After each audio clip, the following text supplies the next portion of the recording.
Assalamualaikum warahmatullahi wabarakatuh. Jumpa lagi dengan saya Freddy Sudaryanto seperti biasa di kasus Jalan Cagak Subang subuh ini.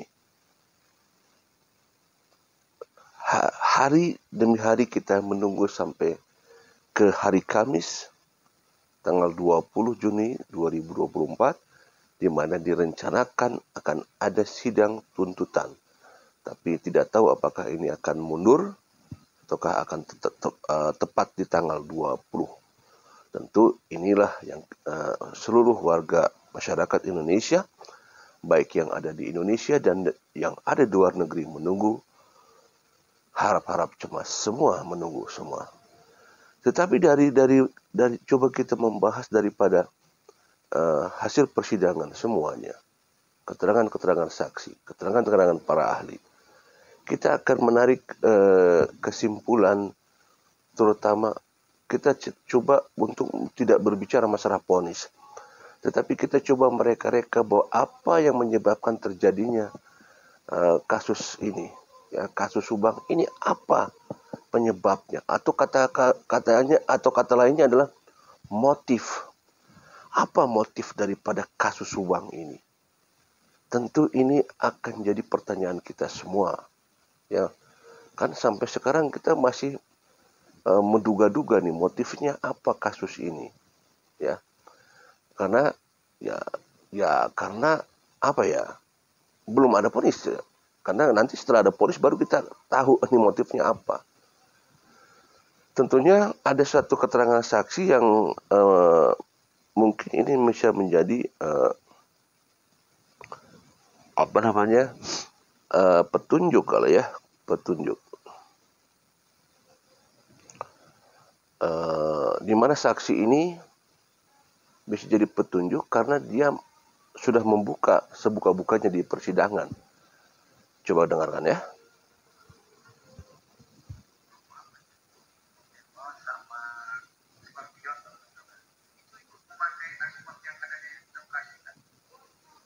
Ya.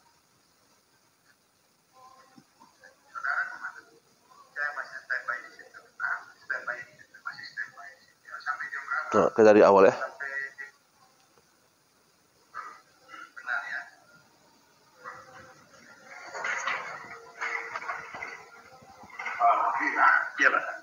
Ya, ini keterangan saksi Saudara Wahyu ya, yang saya sadur dari Bang Yahya Muhammad.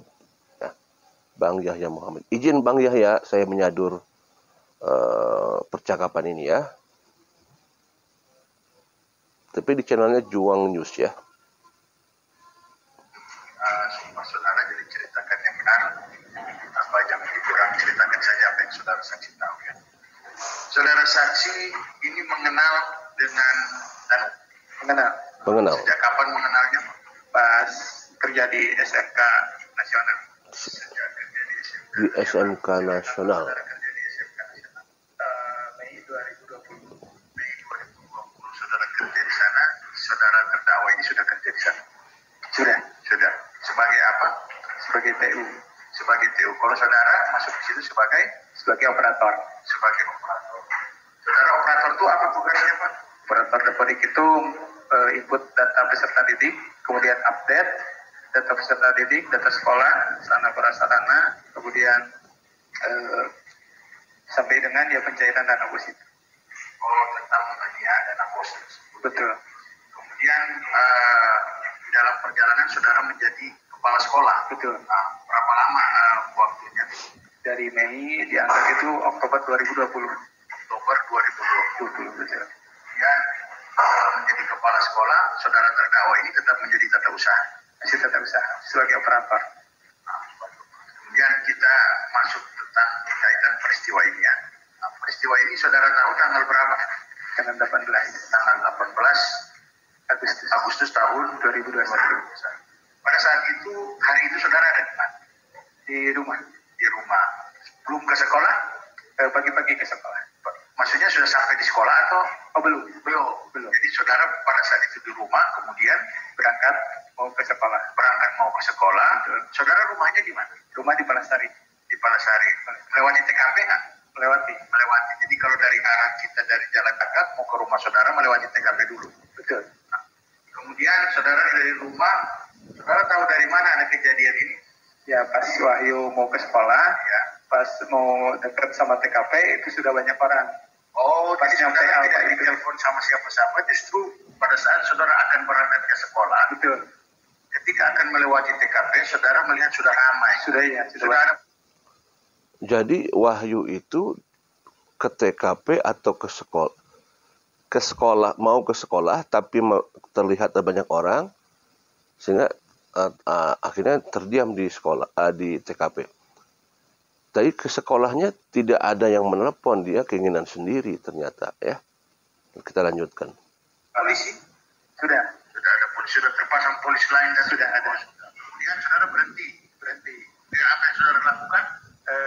Saya lihat ada Danu, nanya ke Danu. Danu di mana? Danu di base itu ya, di benteng. Yang pas dekat selokan ya itu. Ada base. Oh, di depan rumah ada selokan? Iya, di depan rumah TKP itu ada selokan. Di situ ya. Nah, terus saudara dekati Danu? Ya, saya nyamperin, ada apa Danu? Cuman Danu hanya bisa nangis gitu. Nangis. Nah, terus saudara tanya lagi kan? Enggak. Kemudian setelah Nah, kalau di media waktu itu kita kenal ya, sering kita wawancara. Ada perkataan dari saudara Ramdhanu di sana yang memang menjadikan viral di sana ya, dan jadi suatu pertanyaan karena pada saat ditanya oleh Wahyu di situ, Danu mengatakan sesuatu di sana ya. Nah, itu kan dulu sempat kita jadi pertanyaan itu, kemana Wahyu dari situ? Waktu itu sama saya sempat wawancara Ramdhanu dulu ya, di podcast. Katanya ada Ramdhanu pertama bilang langsung ke sekolah. Terus ada di podcast lain adalah nggak tahu, kata Ramdhanu gitu katanya, nggak tahu kemana. Nah, di sini jadi terbuka semuanya ya. Saudara tanya lagi kan? Enggak. Kemudian setelah itu saya lihat Pak Yusuf dibawa sama petugas dari TKP keluar ya, menuju ke SMA Jalan Cagak. Setelah itu dibawa pakai mobil kan menuju ke Polsek. Saudara kemana? Saya masih standby di situ. Standby di situ. Ya, sampai jam berapa? Sampai sore. Sampai agak siang lah. Sampai jenazah dibawa. Betul. Saudara sampai setelah jenazah dibawa ke Bandung, kemudian saudara pulang. Saya pulang. Nggak jadi ke sekolah? Nggak jadi ke sekolah. Terus setelah itu nggak ngecek lagi di sekolah gimana? Nggak. Kan itu sekolahnya kan harus, ya, saudara kan. Jadi Wahyu tidak jadi ke sekolah. Nah, ternyata ya ini jadi terbuka. Ya sekarang jadi terbuka. Karena jujur, kita dulu sempat mencurigai Wahyu. Wajar kita sebagai masyarakat mencurigai Wahyu. Kenapa? Karena Wahyu hilang begitu saja. Pasca pemeriksaan di Polres Subang, dari situ hilang entah kemana. Akhirnya kita banyak asumsi di sana. Apalagi ada salah satu ini yang mencurigai Wahyu katanya gitu kan. Ya akhirnya kita ikut-ikut mencurigai karena tiba-tiba hilang dan tidak bisa ditemui, nggak bisa dihubungi. Susah itu. Sekarang terbuka ini ya, coba. Kan itu sekolahnya kan harus, ya, saudara kan ini kepala sekolah, jadi nggak ngecek lagi. Kenapa? Nggak, saya takut ada wartawan yang di sana Pak. Wartawan ke sekolah gitu, meliput ke sekolah. Ya kan nggak apa-apa. Saudara kalau ke sekolah ada wartawan ya jawab aja. Saya juga maksudnya di kantor ini setiap hari ada wartawan ya. Ketika ini ya saya tanya Pak ada kasus ini ya, saya jelaskan gini. Kenapa nggak ke sekolah? Takut meliput sekolah karena kan data siswanya fiktif. Ya wajar. Karena data siswanya fiktif. Dia takut ke sekolah karena di sana ada wartawan, takut menanyakan karena ada datanya fiktif. Nah, ini menarik. Kenapa? Jadi Wahyu itu sudah mengetahui tentang data fiktif ini. Nah, tentu kita dengar selanjutnya seperti apa nih. Meliput sekolah ketika ada kejadian sama ya Pak ya. Saya di sini tiap hari ada misalkan dari wartawan atau dari para ini Pak mau nanya kasus ini. Kebetulan saya pernah bertugas sebagai humas ya, saya jelaskan. Oh kasusnya ini. Nanti akan sidang ini. Yang apa-apa juga Bapak kan nggak terkait persoalan toh. Iya. Nah, sekolah? Pertanyaannya. Ya, saya takut sama wartawan, Pak. Jadi saya nggak biasa berani tampil. Nggak biasa berani tampil. Kalau kita nggak ada persoalan kan sebenarnya kan nggak apa-apa, namanya persoalan orang lain kan. Tapi saudara memilih untuk tidak ke sekolah. Tidak ke sekolah. Berapa lama saudara nggak ke sekolah? Sampai dengan Desember saya nggak ke sekolah-sekolah. Dari bulan Agustus, September, Oktober, November, 5 bulan. 5 bulan tidak ke sekolah. Pertanyaannya justru timbul pertanyaan, ada apa maksudnya kok menghilang gitu? Ya, karena saudara coba jelaskan di sini kenapa. Supaya nggak multitafsir orang terhadap saudara. Ya, menghilang itu saya takut coba banyak yang meliput gitu Pak. Sampai juga ada yang merawat ke rumah. Saya nggak berani ngadepin gitu. Sampai juga ada yang ke rumah katanya. Saya dulu memang pernah ke rumahnya Wahyu. Tapi saya bukan wartawan. Mungkin dianggap wartawan barangkali ya. Saya pernah ke rumahnya waktu itu. Sempat ada di video saya. Waktu itu pun saya agak-agak harap-harap cemas ya waktu saya mau datang ke rumahnya itu. Karena memang lingkungan di sana ya ternyata rumahnya dekat dengan Pak Deddy FN. Ya jaraknya dekat lah dari rumahnya Pak Deddy FN itu. Kemudian saya memberanikan diri datang ke rumah untuk mencari informasi. Tetapi ya dengarlah di video saya itu ada ya bahwa sempat mau dipertemukan, tetapi mereka sempat bicara di balik di balik lemari, tetapi dikatakan bahwa nggak ada lagi di luar katanya. Jadi memang tidak mau menemui saudara Wahyu. Saya nggak berani ngadepin gitu, karena kan kadang di berita dulu juga pernah diperiksa di Polres, kebetulan nggak ketemu sama saya. Sudah, jadi ketika saudara pulang, saudara nggak balik lagi ke sekolah. Kemudian saudara diperiksa di Polsek atau di Polres? Yang pertama di Polsek. Di Polsek dipanggil. Dipanggil melalui surat panggilan, diperiksa lah. Berapa hari setelah kejadian? Hari Minggu. Kejadian hari Rabu. Ya, Rabu kan. Di hari Minggu diperiksa di Polsek. Objek pemeriksaannya bagaimana? Itu mah dimintai keterangan. Dimintai keterangan dari ya pas malam kejadian di mana gitu. Terus malam kejadian saudara di mana? Ada di rumah. Pernah ke rumah TKP tersebut sebelum kejadian? Pernah. Tanggal berapa? Tanggal 14 Agustus. Tanggal 14 Agustus ngapain di situ?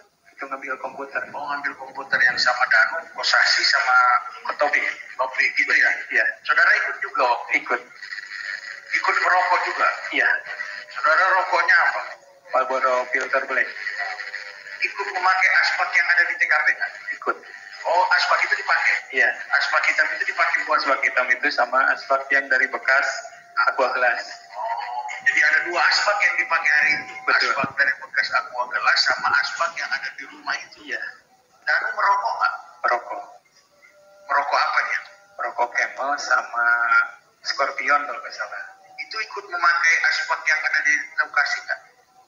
Kalau saya nggak terlalu merhatiin, ikut. Kemudian setelah mengambil komputer, kalian pulang ke sekolah. Setelah itu komputer dipasang. Terjawab sekarang, ya kenapa ada DNA Kosasi, Opik, Danu. Di tanggal 14 mereka ke sana dan mereka merokok di sana. Ya.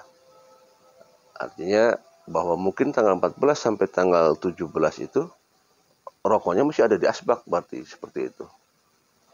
Ya. Apakah tidak dibuang? Ya, kita tidak tahu ya. Jelas bahwa apakah rokok yang dites di puslapor adalah rokok yang tanggal 14? Karena di sana ada DNA Kosasi, DNA Ramdhanu, ya, Wahyu. Ya, sekali lagi, apakah itu rokok yang itu? Apakah tanggal 14 sampai tanggal 17 rokoknya tidak dibuang oleh almarhumah? Ya bisa saja tidak dibuang, ya. Ya kita tidak tahu semua ini, ya. Karena memang di tes DNA itu tidak bisa ditentukan tanggalnya, tidak bisa ditentukan kapan itu dihisapnya. Nah, setelah itu pulang kita seperti biasa, sampai saudara dengan siapa saksi Taufik itu mengecek nyala atau tidaknya. Berapa lama di situ? Ada marah ataukah jangan atau nanti coba? Enggak. Ya udah. Enggak ada juga itu. Enggak ada. Enggak ada, misalnya tenang ada apa namanya saya di backup atau di ada kalau itu mah pas mau jadi kepala sekolah. Jadi pas mau diangkat kepala sekolah, Wahyu fokus manajemen. Kalau untuk administrasi KUAA, terlewat ya. Kalau untuk yang backup SM wartawan itu Pak.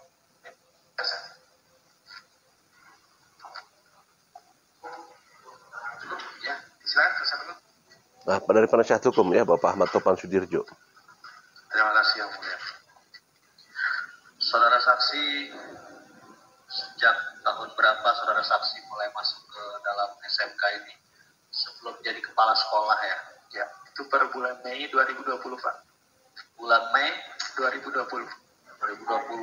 Nah, pada saat saudara saksi diangkat sebagai kepala sekolah, itu Oktober 2020. Oktober 2020. Jadi awalnya saudara saksi sebagai pengajar biasa gitu. Sebagai operator. Staf operator. Walaupun muridnya memang tidak ada sejak saudara masuk. Betul.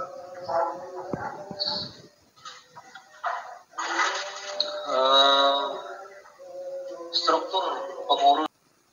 Ya, kita lanjut lagi ya, barusan ada azan.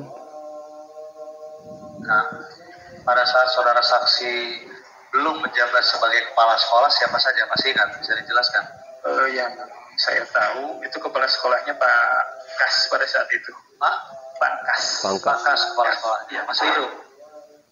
Ya, beliau masih hidup. Masih. Yang lain?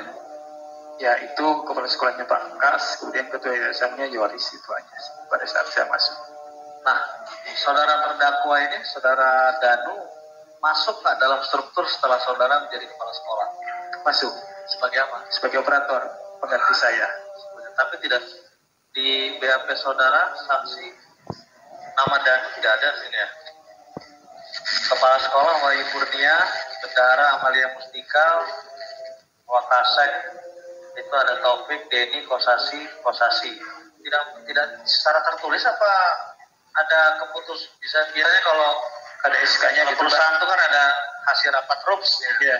Nah ini ada hasil, nggak ada SK apapun Pak. Oh jadi cuma penunjukan lisan saja. Betul. Ya, Ramdhanu penunjukan lisan saudara untuk saksi menjadi ini operator. Kalau saya lihat jenjang pendidikannya juga bagus ya.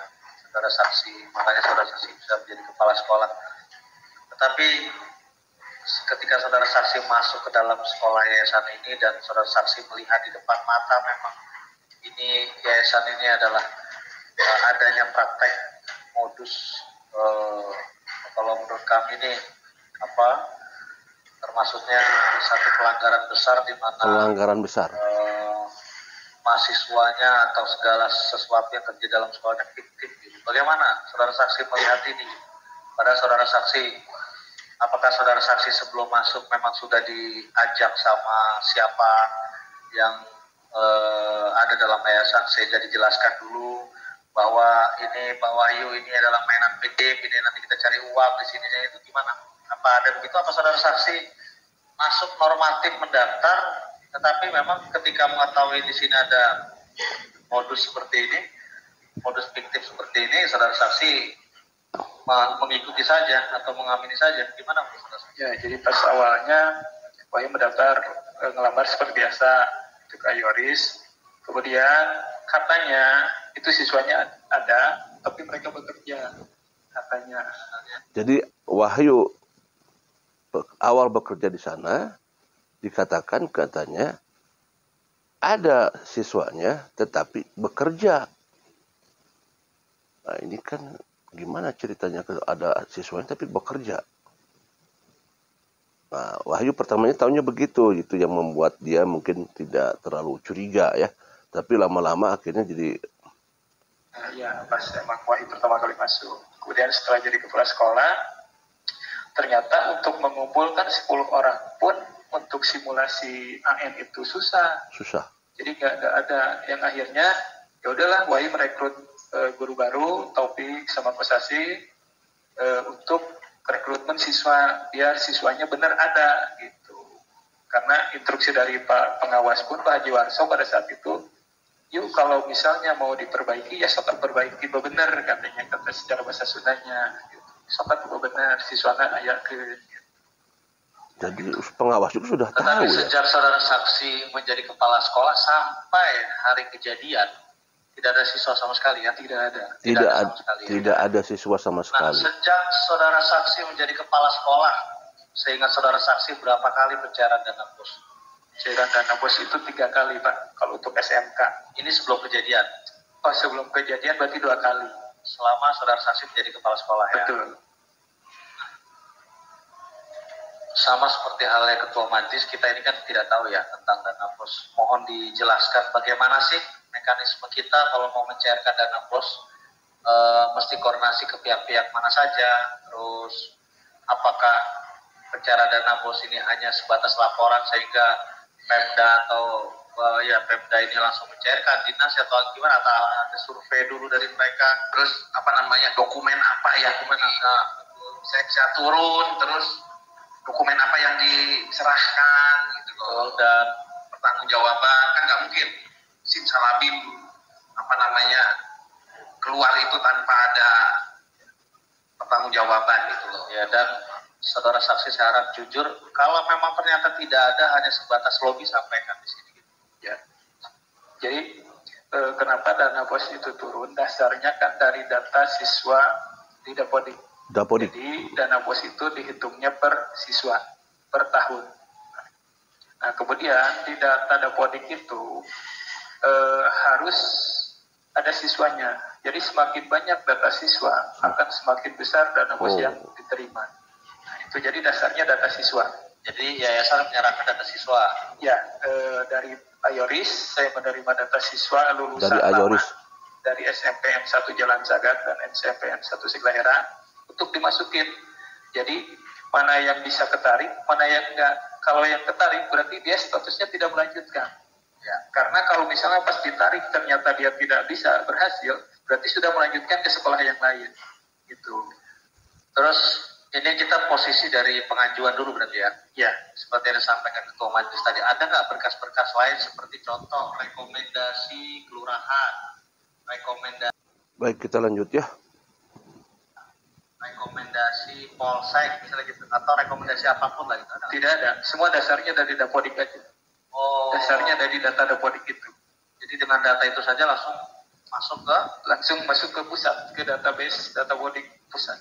Oke, sekarang saya tanya lagi, selama proses pencairan ada nggak dari pusat atau dari Subang Dinas Pendidikan yang memvalidasi apakah data ini betul real, ada manusianya atau tidak, atau ada survei atau tidak, gitu, memastikan bahwa mahasiswa ini ada benar wujudnya atau sekolah ini ada siswanya itu ada nggak?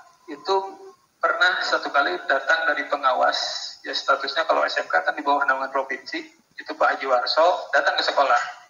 Ya karena emang sudah tahu bahwa kondisi sekolahnya seperti itu, makanya Wahyu juga ya disampaikannya gitu, yuk kalau mau benar ya mau benar ke siswanya gitu.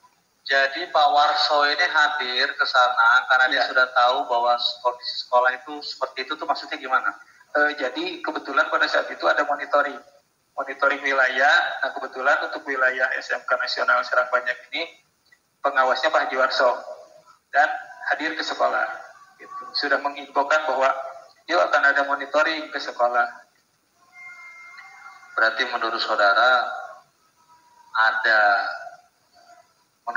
nih selaku kepala sekolah ya, kalau dengan mekanisme yang normatif, menurut saudara mungkin nggak cair dana bos? Tidak mungkin. Berarti menurut saudara dana bos bisa cair karena menggunakan cara yang tidak normatif ya? Betul. Setuju ya? Setuju.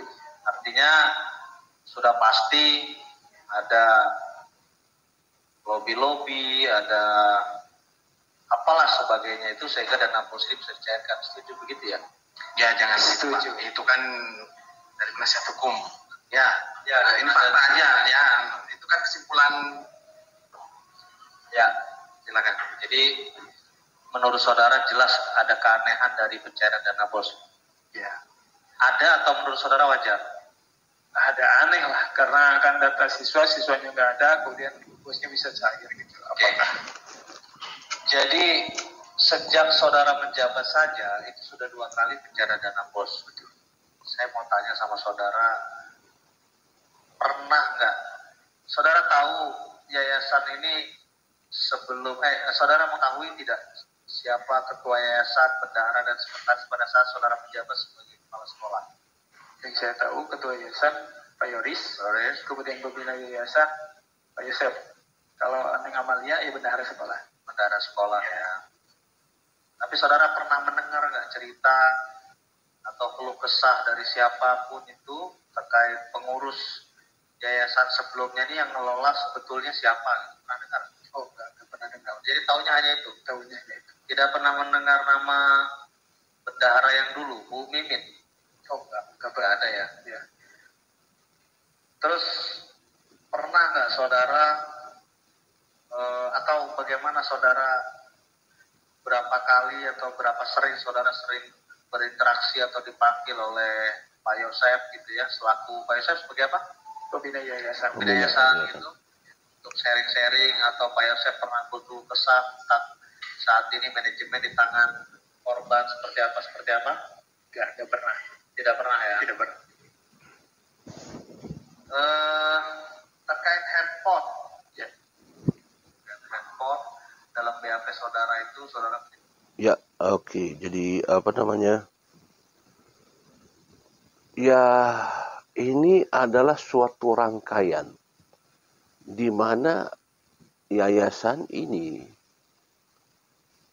jelas bahwa menaungi sekolah, di mana sekolah ini datanya data fiktif, tidak ada sama sekali kata Wahyu tadi ya. Jadi ini untuk pencairan dana BOS, di mana yang dana BOS itu dilihat dari data Dapodik, data siswanya. Semakin banyak data siswa, semakin besar dana BOS-nya keluar. Kalau misalkan orang Sunda bilang, iya tiis sebenarnya. Tiis ya. Hanya dengan melaporkan dana Dapodik, data siswa berjumlah. Kita dengar ada ratusan juta di sana. 300 sekian juta. Ada 77 juta. Ini kan luar biasa. Ini bukan nominal kecil. Kalau misalkan diperuntukannya jelas untuk pembangunan sekolah, no problem. Tapi kemana uangnya? Kan begitu pertanyaannya. Ya, artinya gini. Dana BOS sekian dipakai buat pembangunan. Dipakai buat beli peralatan dan sebagainya. Nah, itu no problem kalau seperti itu. Walaupun tetap bermasalah karena ada unsur penipuan di sana, memanipulasi data. Tapi sudah memanipulasi data, akan lebih parah lagi kalau peruntukannya tidak ada. Artinya tidak jelas dibelikan apa uangnya. Nah, itu lebih parah lagi. Kemana lari uangnya kan gitu. Tentunya akan dicek nanti dari estimate cash flow-nya nih. Ya, estimate cash out-nya kemana nih? Nah, ini kan siapa yang buat di sini? Kepala sekolah tentunya kan. Diperuntukkan untuk apa? Jelas nggak ini apa tokonya punya siapa? Barangnya ada tidak, dibeli tidak? Karena pada saat BOS itu akan mencairkan dana BOS selanjutnya, itu kan harus ada laporan sebelumnya. Laporan penggunaan dana BOS sebelumnya, estimate cash flow-nya semua, budgetnya itu, budgeting controllernya kan, itu harus disampaikan kepada laporan untuk supaya cair dana selanjutnya. Ini yang membuat siapa? Nah, ada tidak barangnya? Berarti ini kan berarti secara tidak langsung orang-orang yang ada di sana mengetahui. Jadi pertanyaannya sekarang yang paling mendasar pertanyaannya adalah gagasan siapa ini?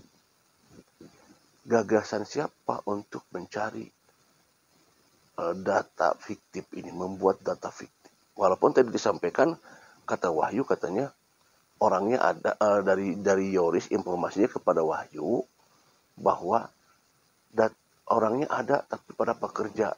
Tapi kata Wahyu sampai akhir Desember tidak ada katanya.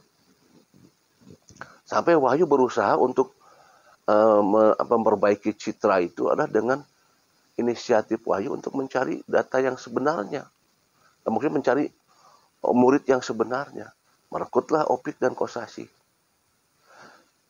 Artinya bahwa ini adalah suatu pelanggaran. Dan ini berarti mereka sudah pada tahu.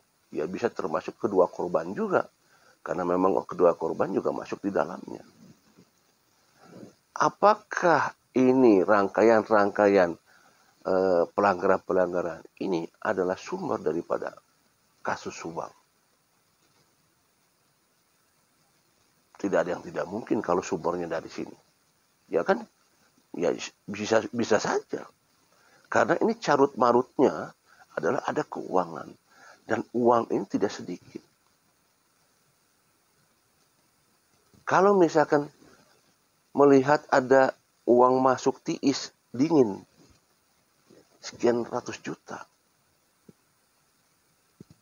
Kemudian misalkan tidak melihat, misalkan sekali lagi, apakah di sana ada peruntukannya? Enggak, jelas enggak. Kalau misalkan tidak ada peruntukannya, tidak jelas misalkan ya. Tentu kan orang di luar, orang yang melihat, orang yang mengetahui, wajar kalau ada kecemburuan sosial. Ya. Karena jumlah nominal besar. Kecuali kalau misalkan tadi, kalau peruntukannya jelas. Dibangun gedung, dibangun ruangan, dibangun fasilitas-fasilitas, ada fasilitas alat-alat.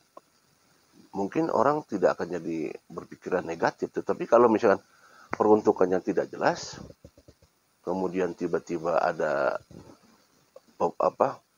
misalkan masuknya ke tindakan tipikor misalkan ya, gitu, ya bisa memancing kecemburuan sosial nantinya. Nah tentunya ini Wahyu nanti yang akan tahu kemana ini ada peruntukannya nih dana bos ini gitu.